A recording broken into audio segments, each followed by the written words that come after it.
Salut les gens, c'est Anthony de Bosser Connecté et je m'apprête à vous donner le neuvième conseil et la neuvième vidéo sur la série Comment devenir un as avec ses mails pro. Ce conseil, c'est comment bien utiliser la mise en page de ses mails. Alors la mise en page, vous savez ce que c'est, hein, c'est mettre en gras, mettre en souligné, mettre des couleurs, des choses et des trucs comme ça. Donc en gros, mon conseil primaire qui tient en une seule phrase, c'est ne transmettez pas vos émotions via la mise en page, mais faites en sorte que la mise en page aide votre interlocuteur à voir rapidement ce qui est essentiel dans votre mail.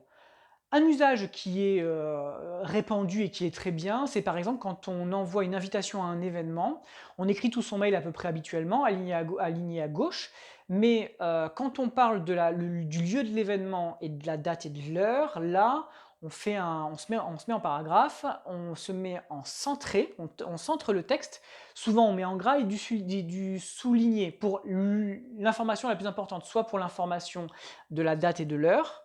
Si le lieu est habituel, on ne le souligne pas. Et si par contre c'est le lieu qui est exceptionnel, et ben là on a tendance à mettre le lieu en souligné et la date et l'heure, on le laisse en pas souligné. Il ne faut pas tout souligner non plus, c'est un petit peu lourd à la lecture. Voilà, sinon, une autre pratique aussi qui est intéressante, c'est de mettre le nom, quand on envoie un mail à plusieurs interlocuteurs, à A, B, C et D par exemple, et ben, quand on les cite dans le mail, pour donner des instructions par exemple, et ben, on les surligne d'une certaine couleur. Tout ce qui concerne A, c'est en rouge, tout ce qui concerne B, c'est en bleu, et ainsi de suite. Ce qui permet aux interlocuteurs d'aller directement à l'essentiel, ils vont voir là où ça les concerne eux.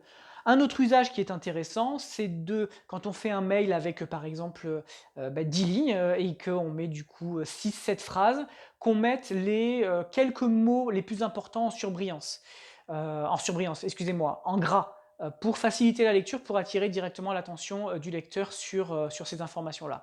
Donc voilà, par défaut, moi je vous dirais, si vous n'êtes pas sûr, n'utilisez pas la mise en page, ne l'utilisez jamais pour montrer vos émotions, et sinon utilisez-la pour que l'interlocuteur ait un maximum d'informations rapidement. Voilà, j'espère que cette vidéo vous a été utile, vous la likez, vous la partagez, vous la commentez, vous abonnez à la chaîne, non c'est pas une chaîne, enfin j'ai aussi une chaîne YouTube, mais sinon à la page Facebook Bosser Connecté, et tout ira bien entre nous. C'est compris?